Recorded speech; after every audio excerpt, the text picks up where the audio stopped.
dizer para vocês que é uma alegria inexplicável estar aqui nesse culto. É a primeira vez que eu prego aqui nessa igreja. São 9 anos de adventista, é a primeira vez que recebemos essa oportunidade maravilhosa. E eu quero compartilhar com vocês hoje algumas mensagens preparadas pelo Senhor para esta igreja. Então, antes de nós adentrarmos no nosso assunto, eu gostaria dos irmãos que tivessem, das pessoas que não tivessem Bíblia, os irmãos sentassem perto dessa pessoa que não tem Bíblia, das visitas. Visitante, levanta a mão quem é visitante aí, as visitas. Que sejam muito bem-vindos. Foi o Senhor que trouxe vocês aqui hoje, tá bom? Então, pessoal, sempre perto deles, para eles lerem a Bíblia junto com vocês, para que ninguém hoje saia sem ler a Bíblia. Abra sua Bíblia em João 13, versículo 1.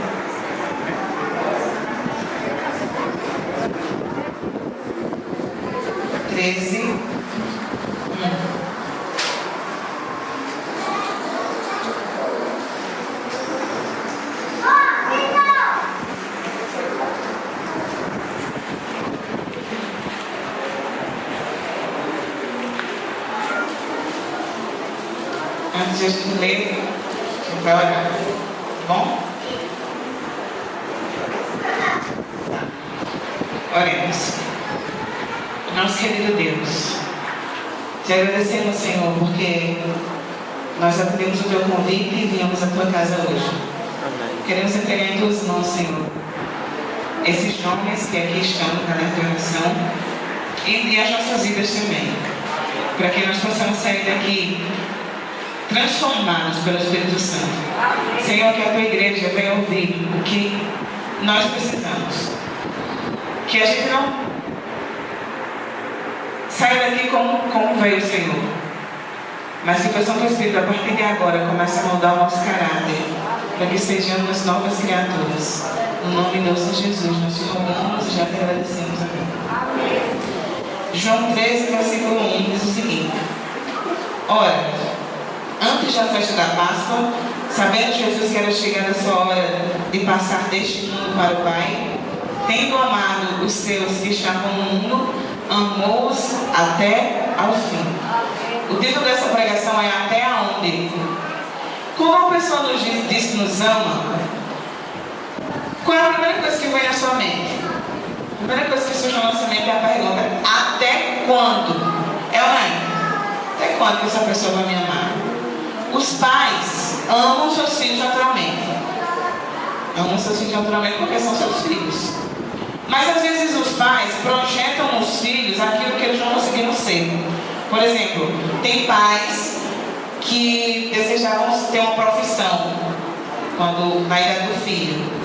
Insiste para o filho seguir aquela carreira, insiste para o filho estudar, para entrar na faculdade, para seguir aquela carreira ali que ele não conseguiu. Ou então desenvolver alguma habilidade que ele não tinha. E aí quando o filho não consegue fazer aquilo que o pai queria, aí parece que o amor para. É assim, não é? Acontece às vezes sim. Os namorados. Alguns namorados dizem que daria a vida pela namorada. Daria a vida por ela se preciso fosse. Mas é engraçado que esse amor, ele só acontece se houver relação sexual entre eles. Senão, aí parece que não acaba. Os amigos se amam. Sempre se amam, né? Mas é só você mudar seu comportamento, é só ser diferente um pouquinho dos seus amigos, que você já é isolado. Olha, a gente não quer mais conversar com você, te isola do grupo, e você não é mais amigo da gente. Vamos procurar outra galera. É ou não é? Será que alguém nos ama incondicionalmente? Será que alguém ama a gente com nossos defeitos, com as nossas falhas de caráter? Porque ninguém aqui é perfeito. Será que tem alguém que nos ama assim, ao ponto de aceitar esses defeitos terríveis que a gente tem? É fácil amar a humanidade, o difícil é amar o próximo. Acho que é muito interessante essa frase. É muito fácil amar a humanidade, o difícil é amar o próximo. Sabe como é essa história?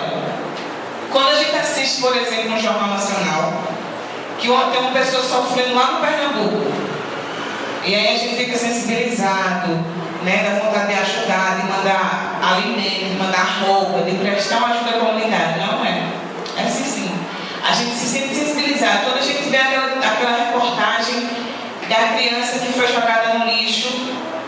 que a mãe abandonou. Aí a gente tem gente até que quer adotar, não é? A gente fica sensibilizado. Por quê? Porque a gente ama a humanidade. Imagine se você tivesse que conviver na mesma casa que aquele morador que está sofrendo lá no Pernambuco, sobre o mesmo teto. Aí eu queria ver se você ama ele. Aí eu queria ver se na convivência você conseguia amá-lo. Porque a convivência é o bicho. Eu falo isso porque eu convivo com muita gente e a gente sabe como é. Convivência é o bicho. Por quê? Porque a gente tem que se adaptar com as diferenças do nosso, da pessoa que a gente convive. As pessoas, os casados que estão aqui, que me corrijam se eu estiver errada. Mas quando a gente casa, vocês estão casados, sabem mais que eu, aí a gente tem que aprender a se adaptar com as diferenças do nosso companheiro. Porque no namoro é tudo flores, né? Só ver, toma banho todo dia, não assim. Toma banho todo dia, passa perfume todo dia, né? Quando casa, aí pergunta, se você tomava banho todo dia, não é? Porque ali era quando a gente namorava, era um encanto. É assim ou não é? Porque a gente tem que aprender a conviver com as convivências. E não é só no casamento, é no local de trabalho, é na faculdade, é na escola, em todos os lugares a gente tem que aprender a conviver. A Bíblia diz, como nós vemos aqui, que Jesus amava os seus discípulos. Mas Jesus não amou os seus discípulos até onde ele achava que era bom, até onde os seus desejos se cumprissem. Jesus não amou os seus discípulos até ali.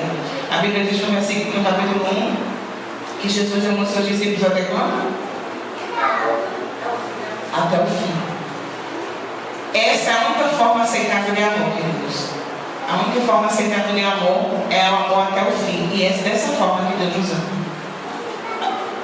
Muita gente crê que Deus não ama. Tem muita gente assim que fala, você fala que Deus não ama, você me conhece. Porque se eu dissesse aqui meus defeitos, eu tenho certeza que os anciões iam se reunir e me expulsar da igreja. Muita gente pensa assim, Deus não me ama não, você não me conhece porque você está falando isso. E hoje a gente vai ver na Bíblia alguns exemplos de algumas pessoas que tiveram falhas terríveis de caráter, que tinham defeitos terríveis, mas mesmo assim Deus foi lá, deu um jeitinho, cuidou delas. Eu gostaria que você abrisse sua Bíblia no livro de Provérbios, capítulo 11.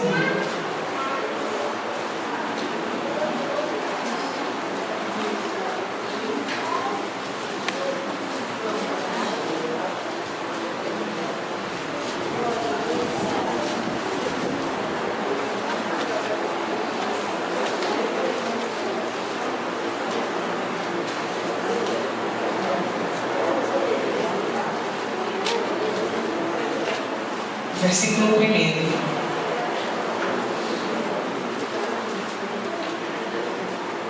A minha tradução diz o seguinte: balança enganosa é abominação para o Senhor, mas o peso justo é o seu prazer.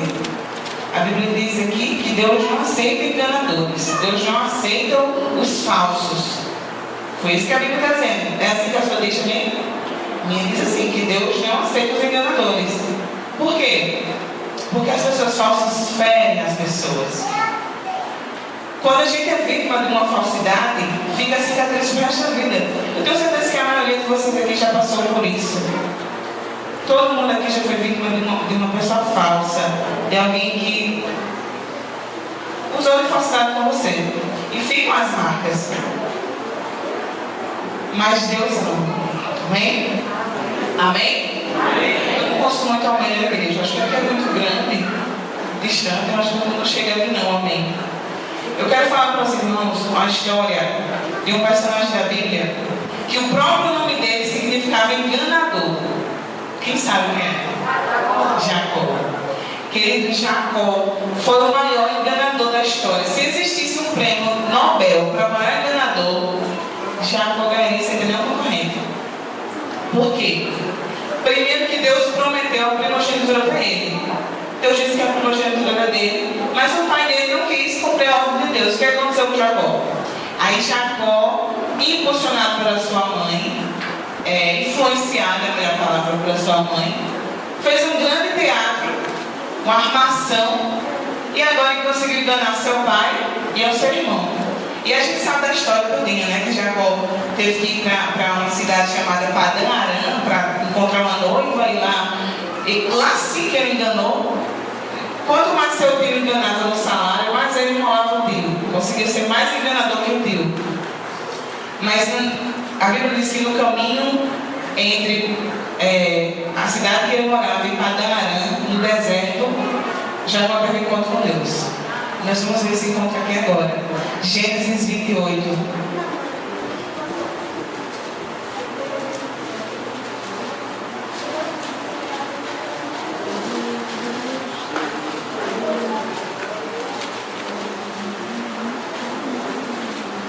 A gente vai abrir a Bíblia algumas vezes, então é necessário que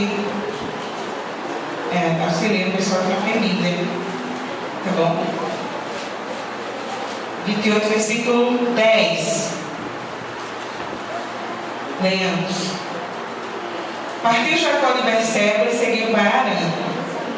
Tendo chegado a certo lugar, ali passou a noite, pois já era sol posto.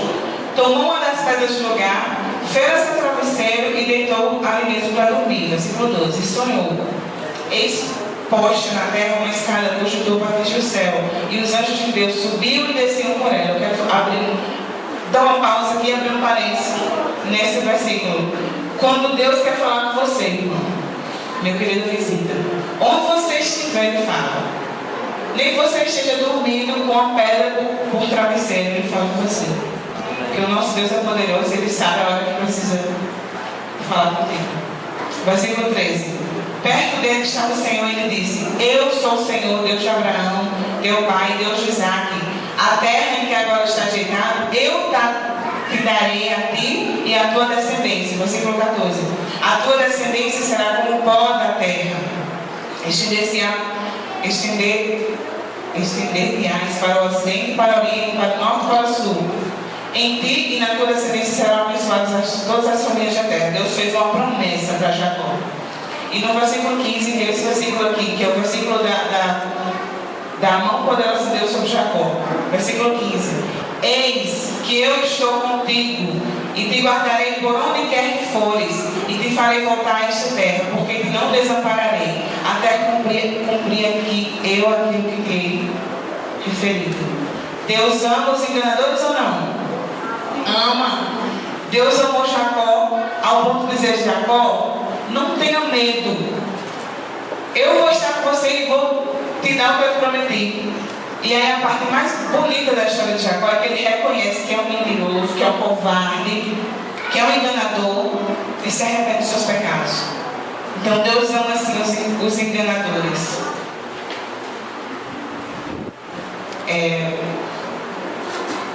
Deus ama aqueles que vivem brincando com a sexualidade. Será que Deus ama? Será Daniel? Complicado, viu? Levítico 20, versículo 10. Levítico 20, versículo 10.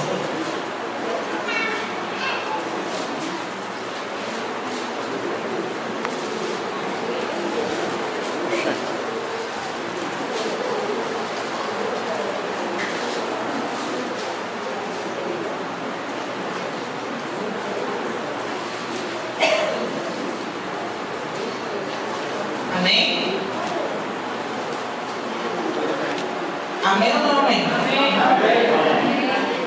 Diz assim: se um homem adulterar com a mulher do seu próximo, será morto o adúltero e a adúltera. Então a lei levítica era muito clara: adulterou tem que morrer. Essa era a lei levítica. Queridos, a traição, o adultério é uma coisa muito dolorosa. O marido enganado se sente infeliz, os filhos se sentem magoados, a esposa se sente mal. O adultério é uma obra de Satanás para acabar com as famílias. Eu creio que é uma das principais armas que ele usa para acabar com as famílias. Será que Deus pode amar um homem que vive com outra mulher? Será que Deus pode amar um casal de jovens que são os pais da escapadinha de casa que eles vão lá fazer o que não deve? Será que Deus ama esse tipo de pessoas? Esses tipos de pessoas? A lei de Moisés dizia que o marido enganado pegava a primeira pedra e E ele era o primeiro a tirar a pedra da sua esposa. E aí os outros cidadãos vinham e sepultavam o casal adúltero à base de pedrada. Era assim a lei de Moisés. Mas a Bíblia nos conta vários personagens, várias histórias de personagens que brincaram com fogo, literalmente, brincaram com fogo. Um deles, talvez o mais importante, o mais famoso, é o nosso companheiro Davi. Davi começou muito bem seu ministério. Foi escolhido rei de Israel e com toda aquela glória que ele tinha como rei. Ele um dia estava passeando no palácio. Todo mundo conhece essa história, só relembrar, refrescar a memória. Davi estava passeando no terraço e aí ele viu uma mulher tomando banho. O problema não foi que Davi viu ela, não assim. O problema não foi ver, olhar para ela. Sabe qual foi o problema? Foi ele se demorar olhando para ela. E ele gostou do que viu. E aí vocês sabem da história. Davi cometeu adultério com a mulher de um dos seus oficiais. E depois disso, a casa de Davi virou uma bagunça. Queridos, a Bíblia diz que a espada não se afastou da casa de Davi. E muitas outras coisas aconteceram. Por exemplo, um filho de Davi tentou estuprar sua própria irmã. Para vocês verem como era grave a situação da família de Davi, por causa do adultério. Mas eu queria que você abrisse sua Bíblia, 1 Samuel 13.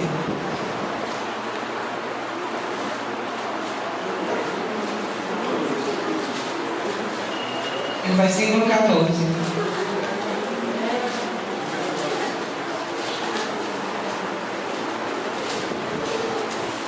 Nós vamos ver nesse versículo se Deus amava ou não Davi. Diz assim: já agora não subsistirá o teu rei. O Senhor buscou para si um homem que lhe agrada. Em muitas versões assim: o Senhor buscou para si um homem segundo o seu coração. Essas palavras já bastam. Apesar do que Davi fez, Davi foi considerado um homem segundo o coração de Deus. Amém? Então existe chance para quem está nesse cometendo esse tipo de pecado. Porque se Davi foi perdoado, hoje em dia nós também podemos ser perdoados. Quero continuar nosso sermão. E agora eu quero falar da terceira e última classe de pessoas que Deus pode amar. São os orgulhosos. Deus ama os seres humanos que desceram ao nível mais baixo da existência, os orgulhosos. Eu acho que aqui não tem esse problema, mas na nossa igreja lá no bairro, a gente tinha um problema, quando não era formado, dos pardais. Vocês conhecem os pardais, né? Aquelas aves. Os pardais, eles faziam o maior barulho na igreja. Era um barulho, a gente tinha que competir a voz do microfone com eles. E fora a sujeira. A igreja era limpa na sexta, no sábado parecia que tinha feito lá, entendeu? Era a maior sujeira na igreja. Os pardais, queridos, eles vivem na Ásia. E uma pessoa chamada Pereira Passos foi quem trouxe essas criaturas para cá. Por que eu estou falando assim? Porque a gente acha que os pais têm uma certa simpatia pelos pardais. Por quê? Porque Jesus falou deles na Bíblia, a gente tem uma simpatia pelos pardais. Mas quero que vocês saibam que eles são os pássaros mais egoístas que existem. Não sei se vocês sabiam disso. Eles são os pássaros mais egoístas que existem. Eles comem tudo. Eles comem tudo. Se eles chegarem numa lavoura, eles destroem tudo. É ou não é? Eles comem de tudo. Outra coisa, eles não aceitam um pássaro que esteja do tamanho deles no lugar que eles estão. Entendeu? Se eles estiverem numa área que tem um pássaro do tamanho dele, aí a guerra começa. Sabe o que eles fazem para expulsar? Ele vai lá no ninho do pássaro. Se tiver ovo, ele joga os ovos. Todos os ovos no chão. É assim que os pardais fazem. Se tiver filhote, eles matam. Quando o dono do ninho volta, aí começa um ataque, a luta. E ele ataca até matar. Esses são os pardais. Os nossos queridos pardais. Mas mesmo assim, eu não sei se você já leu Lucas. Eu quero que você abra sua Bíblia. Lucas 12, versículo 6.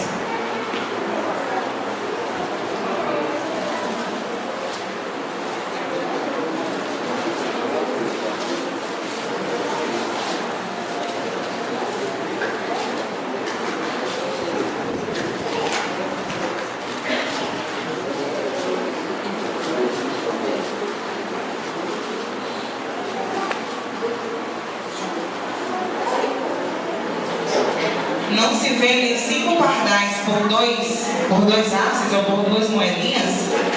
Entretanto, nenhum deles está em esquecimento diante de Deus. Amém? Apesar dos pardais terem um temperamento forte, serem egoístas e orgulhosos, Deus os ama e os sustenta. Que essa promessa é para nós também. Apesar de nós sermos enganadores, mentirosos, arrogantes, egoístas, orgulhosos, adúlteros, Deus nos ama e nos sustenta. Eu gostaria de contar uma história para vocês, irmãos, que fala da história de um pai. De um pai que tem um filho que todos os dias, essa história aconteceu na Romênia, alguns anos atrás, e todos os dias ele falava para ele: meu filho, age que eu venho, age que eu venho, eu sempre estarei ao teu lado, sempre.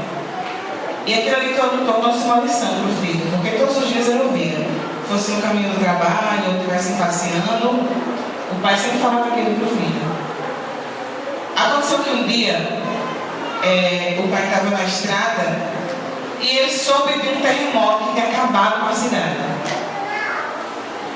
Ficou desesperado, voltou para casa. Quando chegou em casa, ele foi informado pela sua esposa de que o seu filho não tinha voltado da escola. Imagina esse desespero aí. E aí ele saiu correndo para a escola. Quando chegou na escola, não tinha uma parede sequer em pé. Nenhuma. Todas as paredes tinham desabado por causa do terremoto. E aí aquele pai começou a cavar. Cavar e cavar. E alguns pais chegaram para ele e diziam: não, ele estava desencorajado. Não tem ninguém aí. Olha aí, ó, a gente já se conformou, não tem mais ninguém. E os policiais, os bombeiros. Olha, você está perdendo seu tempo. A gente já fez uma busca na área. Usamos os nossos equipamentos. E não tem mais ninguém. E diz a história que o pai começou a cavar. Continuou a cavar. E ele cavou 30 horas seguidas. 30 horas. Sem descanso, ininterruptas. E ele cavava, e quanto mais ele cavava, ele ligava o nome do filho, chamava pelo filho, até que ele ouviu um som: pai, eu estou aqui. E diz a história que o pai começou a cavar com mais força. E ele ouviu a voz do filho, começou a cavar com mais força e disse: meu filho, você está bem? Disse: pai, a gente está bem sim. A gente está muito bem, a gente só está com sede. E ele disse: meu filho, você tem mais alguém aí? E ele disse: olha pai, dos 32 coleguinhas da minha sala, 14 ficaram aqui comigo. Sabe por quê, pai? Porque eu falei para eles que o Senhor me disse que nunca iria me abandonar e que o Senhor vinha me buscar. E eles estão aqui comigo por causa disso. Sabe, eu talvez esteja falando hoje, essa noite, com alguém que acha que foi longe demais, que não posso voltar. Com alguém que acha que sua oração não passa daqui ao teto. Com alguém que acha que Deus não se importa com a sua vida. Talvez eu esteja falando com alguém que esteja em pé na igreja e outro está no mundo com raiva de alguém da igreja, querendo sair da igreja. Não sei. Mas uma coisa com certeza: que o amor de Deus vai até onde você estiver. Esteja você onde for, no fundo do poço, no final do seu relacionamento, do seu casamento, no final da sua vida espiritual, Deus irá até onde você estiver, porque Ele vai buscar você onde você estiver. Que essa mensagem não possa ficar esquecida. Que o Espírito Santo de Deus toque no seu coração essa noite, para que onde você estiver, não importa se você esteja muito longe, se você está muito longe, Deus está lá com você. Ele vai te buscar, Ele vai te trazer para cá. Não tenha medo de voltar aos braços do Senhor. Não tenha medo de dizer o que você está sentindo. Faça como Jacó: Senhor, eu sou mentiroso, sou pecador, mas o Senhor me ama, por isso eu estou aqui. E a gente tem que, eu aprendi isso com você, a gente tem que chamar o pecado pelo nome, sabe? A gente tem que chamar o pecado pelo nome. Eu sou mentiroso. Eu sou adúltero. Eu não respeito meus pais. Eu não faço o que me pedem. Mas eu tenho certeza que Deus me ama. Porque se só existisse eu aqui nessa terra, eu mandaria Jesus para morrer só por mim. Que o Senhor nos abençoe e que nós possamos sair daqui hoje com essa certeza de que onde nós estivermos, o Senhor está nos acompanhando.